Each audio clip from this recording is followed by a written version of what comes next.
everybody, and welcome back to Ask the Unfaithful. I'm joined by my rock star co-host, James Anir. How are you, my friend?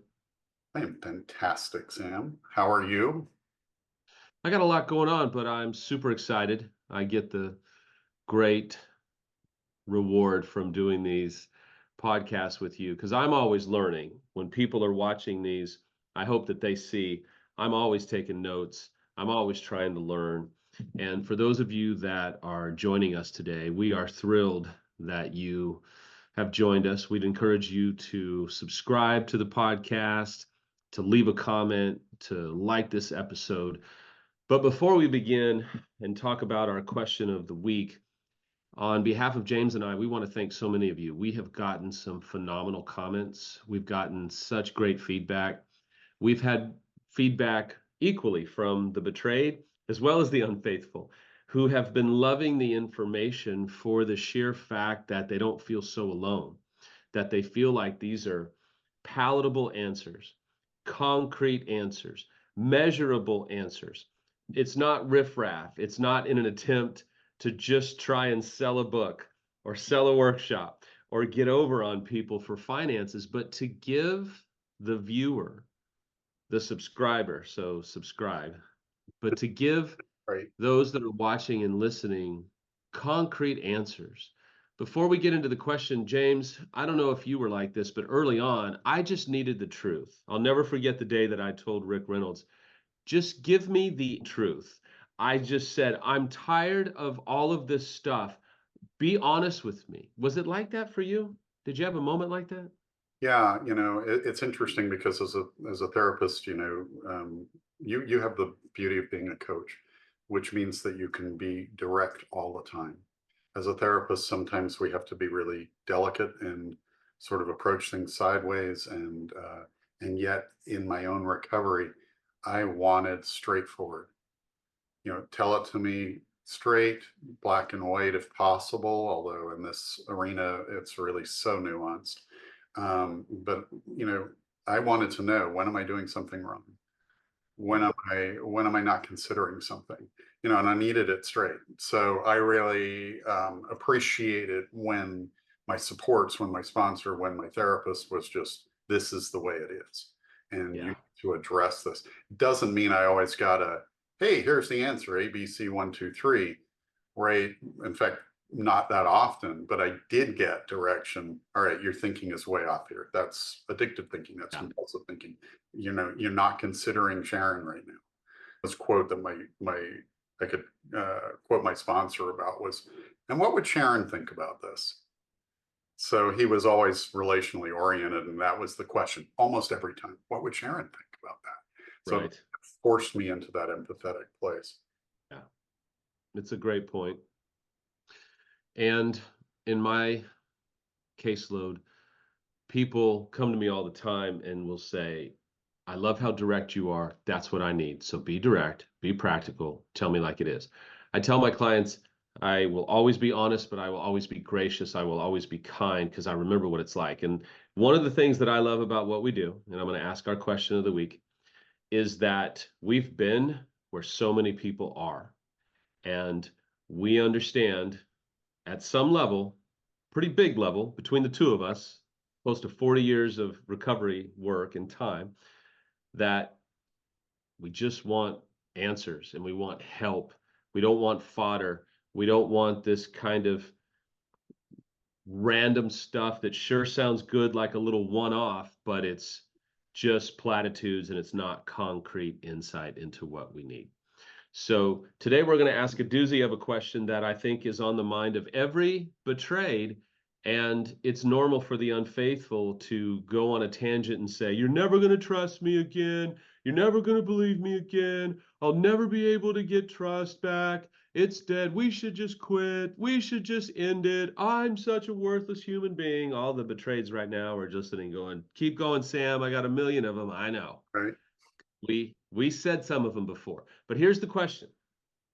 The question is, how can the unfaithful rebuild trust early on in recovery work? I thought it would be good, James, also for you to throw out some do's, some don'ts. Mhm. because Yeah. we love simple, but we don't love oversimplification.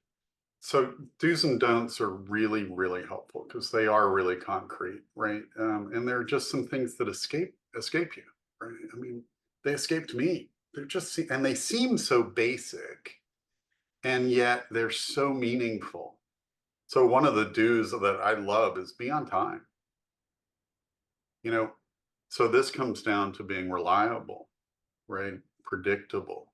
Here's the thing: if you're on time, then you build trust. If you are even a minute, 5 minutes late without letting your partner know that you're gonna be late, oh man, you just re-traumatize them. You know why? Right. Because the traumatic imagination, right? So we're not talking about, oh, let me have some imagination or fun with it. No, we're talking about traumatic imagination can take a partner down avenues that seem completely unrealistic.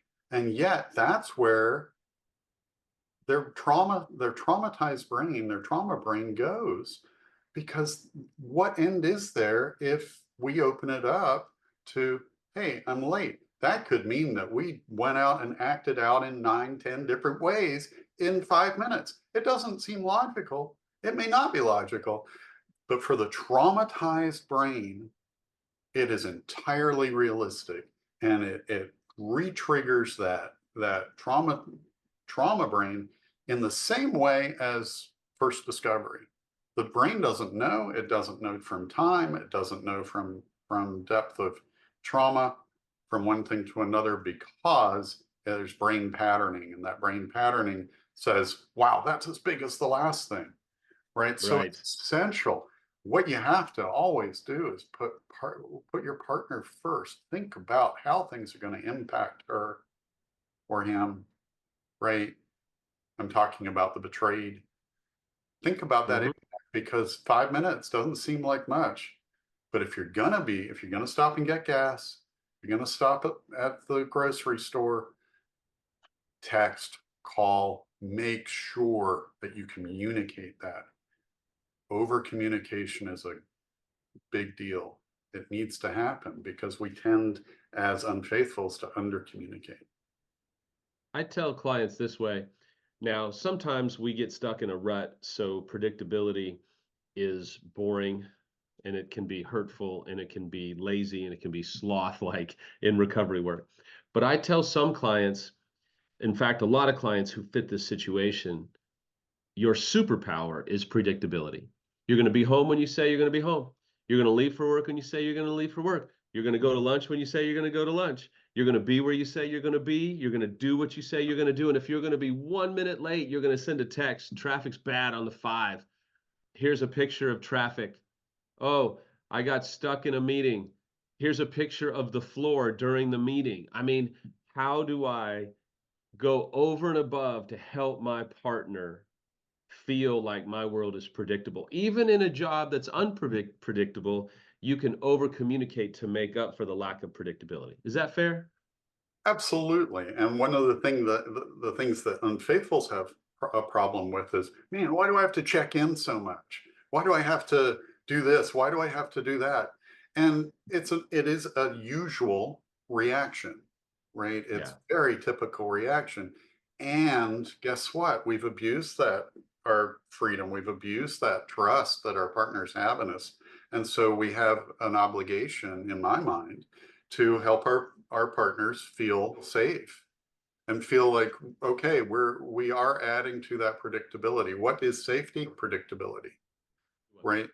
It's the lunacy when a guy or a girl says, after a betrayed says, well, I want access to your phone and email and passwords. I'm not going to live like that. I hope that many betrayeds go, well, then you're going to have to find somebody to live with that you can live like that with, because that's not how you're going to live with me. Because we unfaithful love to bully. And I have to believe that's one of the major ones, because I know you so well, on the don't do, which is bully them into trusting you, right?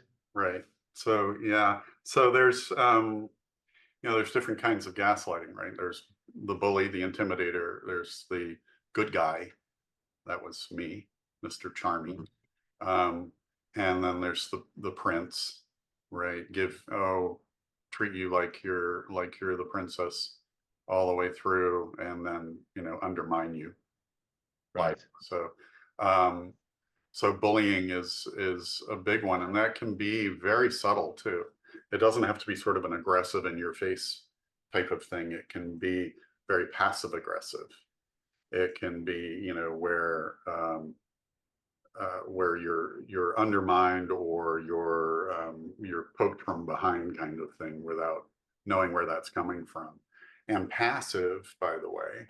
So I don't know, you make the decision, right? I don't, so silly example, but hey, where do you want to have dinner? I don't know.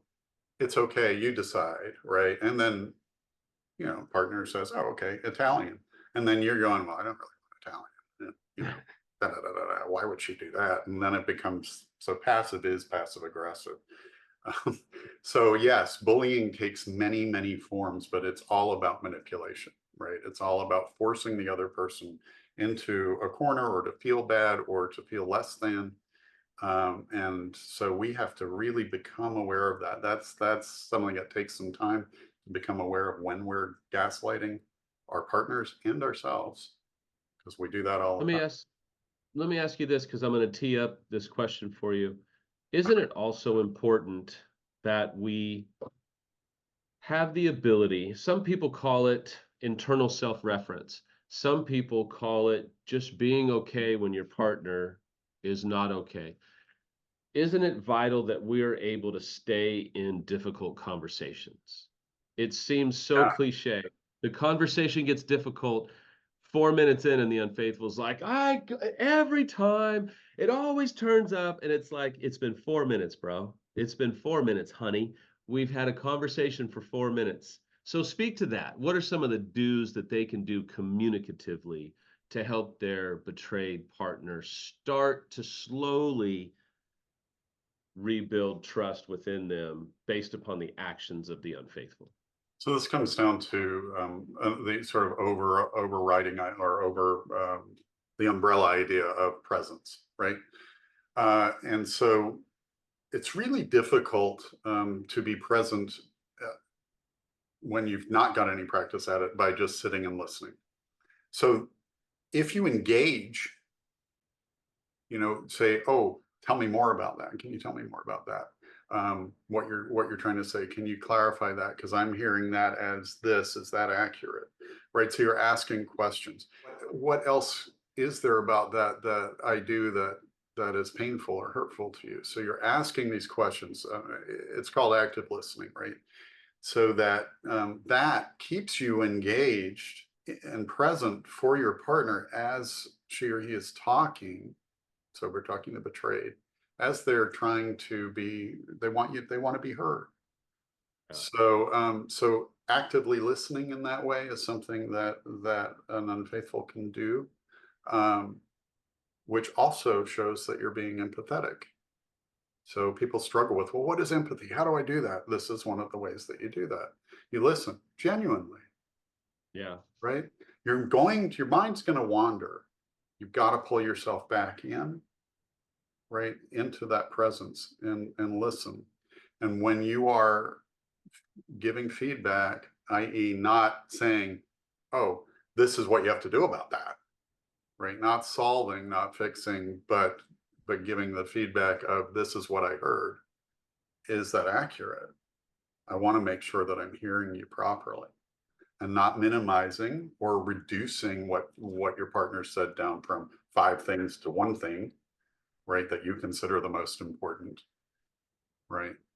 So Because also, I think, isn't there something to be said about not trying to steal your partner's reality? Maybe their reality is they thought you were yelling, but mm, you were having a war within yourself. And so you weren't flooding. I like to call it activated. You were activated. It was kind of like, am I at 120 beats a minute? No, I'm like about 85 or 90, and I'm activated, but I'm still within the reachability. But we unfaithful, we are, gosh, we are punks. We are control freaks. We just can't let them have their reality. there's nothing wrong with having a reality that maybe the betrayed says, I felt like you were yelling at me. And maybe we can go, man, I'm sorry. Yeah. I wasn't trying to, but I obviously was, and I hurt you.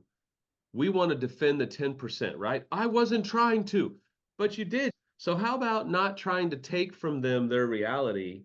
How about not trying to take from them their opinions, but own what you can own? Is that fair or is that out of bounds? Yeah. So ownership of what we're doing, even if we didn't feel like we were doing that, or even if we could play back a recording and say, see, I wasn't like that replay thing, right? I wasn't yelling. Well, that doesn't matter, because what matters is, how does your partner, your betrayed partner, feel? If they feel that they're being yelled at, that means they're feeling some sort of aggression or some sort of oppression of what their feelings are, right? And that's where a lot of unfaithfuls have a big problem, is rather than seeing or accepting the feelings for what they are, they want to look at facts. They want a lawyer. They want to fact people to death. They want to, you know, logic them. They, say, look, that's, your feelings are wrong. Yeah. That is just absolutely not true. Feelings are feelings. They cannot be debated. They have to be accepted.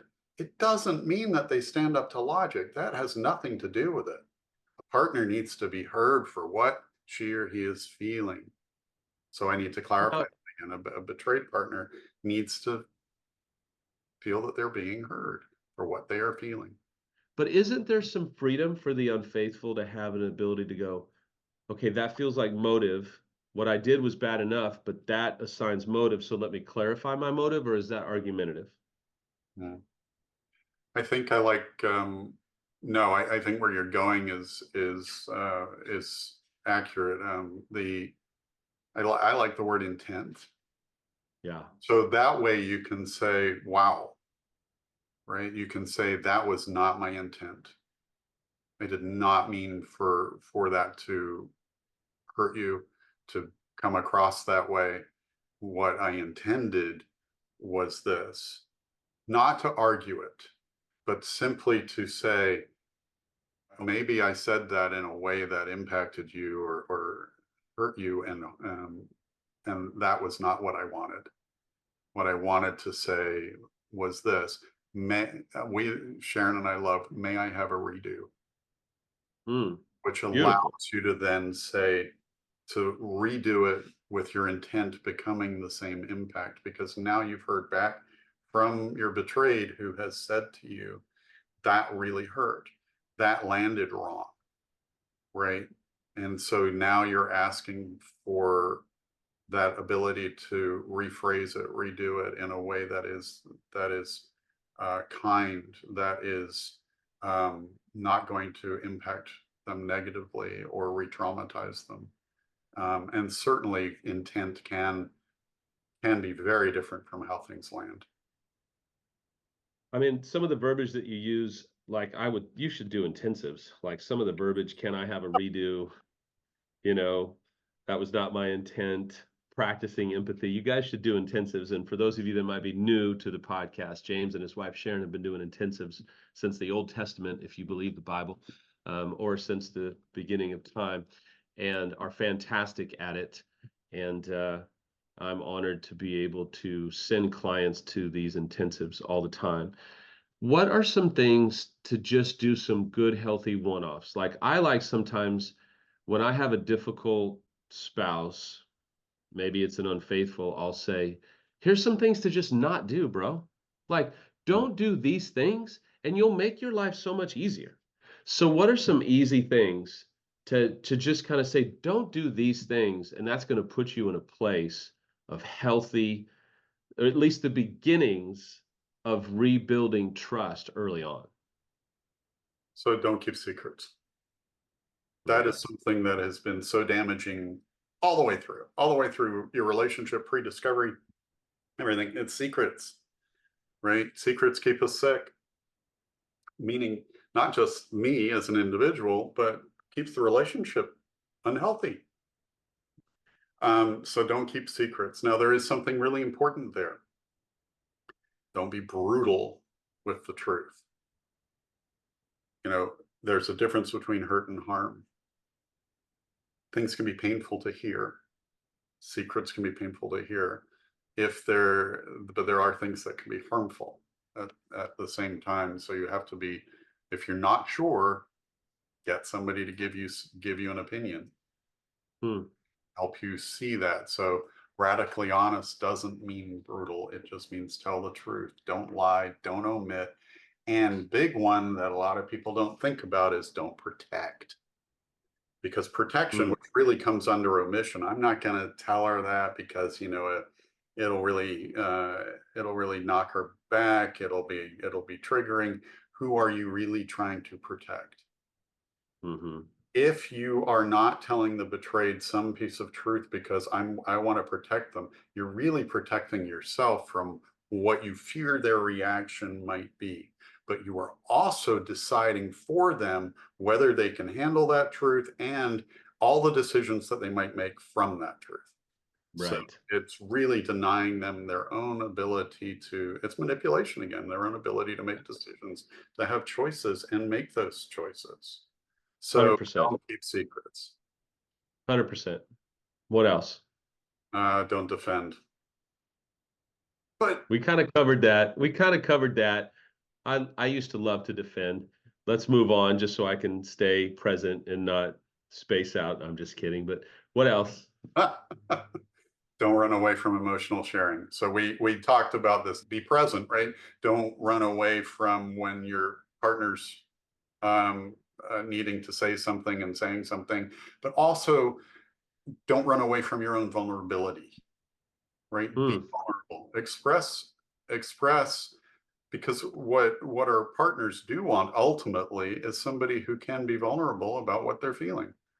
It doesn't come naturally for most unfaithfuls, but to be able to, and this is not to say you make me feel blah. Right. Right. Say I'm feeling really nervous, really anxious right now about having this conversation because I'm scared about what the result will be. I know that we need to have this conversation because you deserve to hear these things. And and I'm just expressing that I'm nervous about that, right? And that's legit. And that actually, you know, goes a long way to building trust because what has not happened in the past is that vulnerability.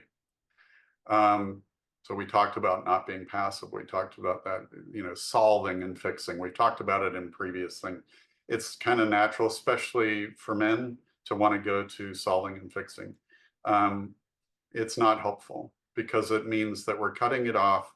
We're not listening anymore. We're just saying, okay, this is what you do about it, which does what? Gets us out of an uncomfortable place. We have to be able then, so this isn't a don't, this is a do. We have to be able then to sit in that discomfort of hearing and dealing with feelings. It's not our strength necessarily. Some people are brought up that way, but they're probably not in the same position as they probably haven't been unfaithful if they were brought up that way. If I can be as broad about that as that. Don't you agree that we also love to play the victim, man or woman, unfaithful female, unfaithful male? We could win Oscars at playing the victim. Let me get my statue here. Uh, when you grow up sort of as a shame-based person, if you will, the most comfortable place, which is still a place you don't like, is to be a victim. Pity me. This always happens. Why does this always happen? It doesn't have to look like you're sitting in a corner, doubled over in shame. But what it does mean is that everything becomes a blame thing. Everything comes from the outside. Somebody else is doing this to me. Ownership means that we have to see how we're doing it to ourselves, but also how we're doing that to other people. And then we have to get to a place where we don't like the feeling of being a victim can be a very sort of, it's almost like putting a blanket on, comforting type of thing. Even though we may not even, when we go, I'm not a victim. I don't like that. Right. We can fall into it. And so that then becomes an invitation to be, for somebody else to show compassion, to nurture us, to hold us, to, all of those things, and feel sorry for us. And that is not a place a betrayed needs to be anymore. She's the one or she or he is the one who needs to feel that compassion, because we're like a Mack truck. We just ran that person over. Then we backed Yeah. up because we were like, what was that? We backed up, ran over them, and then put it in gear and ran over them again. And then they're sitting there all broken. And we're just going to keep driving. No. So we can't stay in that victim mode. In fact, I had to learn how to really dislike it. I think every betrayed, male or female, would sound off to say, it would really help me as we're winding down our discussion. It would really help me, unfaithful, if you were to actually make this as important to yourself as it is to me. That you would take it upon yourself to have a mentality that says, my newfound crisis, my newfound maybe losing of everything, or maybe being exposed, maybe hitting rock bottom, taking on the voice of the betrayed to say, I want you, unfaithful, in your newfound sobriety or your newfound integrity, to make this a part of your life that you don't have to be babysat. You don't have to be poked at. You don't have to be chased, Mm. but that it would take on this life of its own where the unfaithful, and those of you that are watching and listening as unfaithful, I promise you it will make an immeasurable difference if you take on the approach of, this is now my job. Mhm. When I was out of work for a long time, when I was in my 20s, I'll never forget, my buddy said to me, your job is to get a job. And I was like, oh my gosh, it was beautiful. Well said. Isn't it true to the unfaithful? If this is so important to you, why is it so hard? It should be your own mission. It should be your own integrity to want to rebuild this trust, especially early on. Am I right? Yeah, you are. And I think there's a reason it's hard, and that's because it's scary, right? We may not want to admit that, but Hmm. there's a lot of truth in feel the fear and do it anyway. That's okay. You know, fear is not a bad thing. It's a motivating thing. So, feel the fear, do it anyway, because it's what is necessary to grow as a human being yourself, and also to be in the position to be able to help your partner heal, right?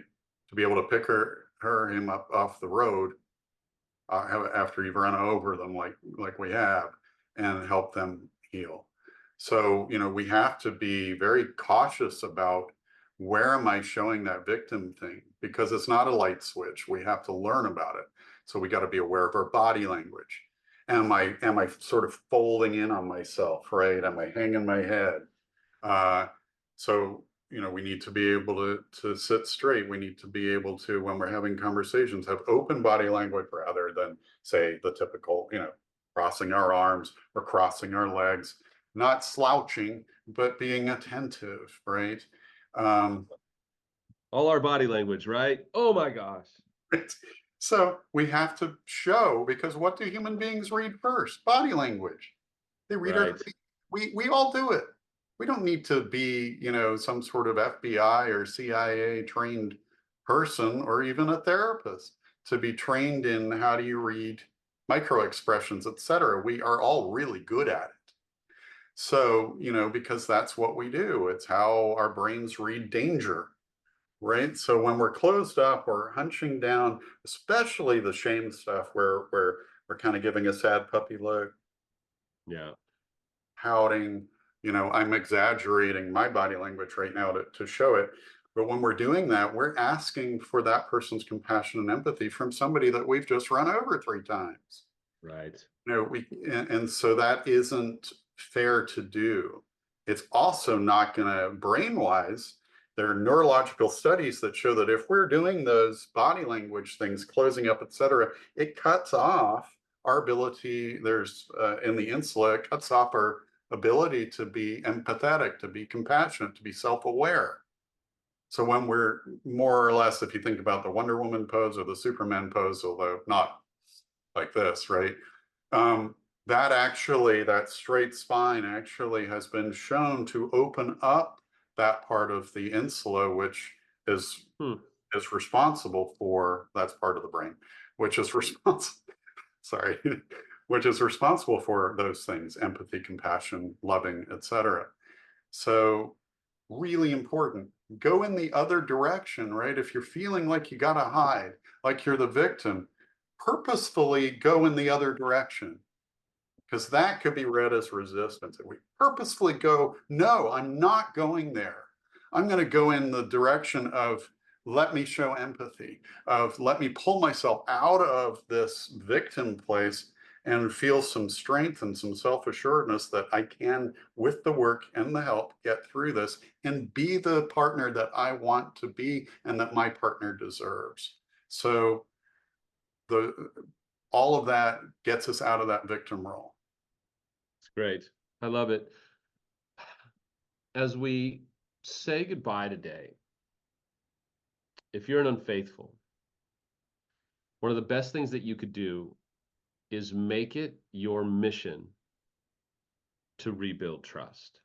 We've given you, I lost count, but I've taken so many notes on just things that we can do that can help rebuild trust.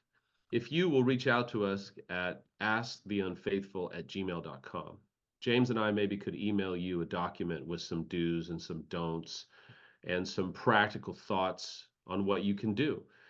Because if you've got a unfaithful who's like, well, I don't know, how much do I got to do? What's it going to take? Here's a list. Go watch this podcast and study it. Make it your own mission. Show initiative, show intentionality. Right? Oh, absolutely. Nothing rebuilds trust like taking initiative, like being the first to ask, how are you? What's going on for you today?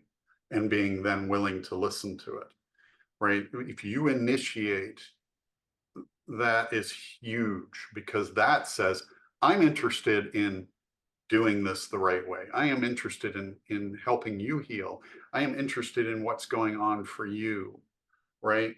There are other things that you can do. Make a list of what you hold in awe and wonder about your partner, your betrayed partner. Mm. Make a list of that. And I'm not, and then examine it for, oh, which of these are really, what am I just bringing to the table? What's she bringing to the table? Or he's bringing to the table? What do you hold in awe and wonder? What are amazing things? Because that helps keep you motivated to be intentful. You're not always going to get it right, but if you are really going for it, go for it. Want to be on the floor, right? By that, I mean like basketball. Do you want to be a bench warmer and be passive, or do you want to be out there playing? This is the big deal. You've got to be able to say, I want this, and I am going to do everything that I can to help my partner heal. I think what you've said is brilliant. I'm reminded by the brilliant quote by Theodore Roosevelt, who says, it is not the critic who counts. It's not about criticizing your betrayed for their reaction due to your choices, due to your affairs, due to your addiction. You being a critic of them is never going to work.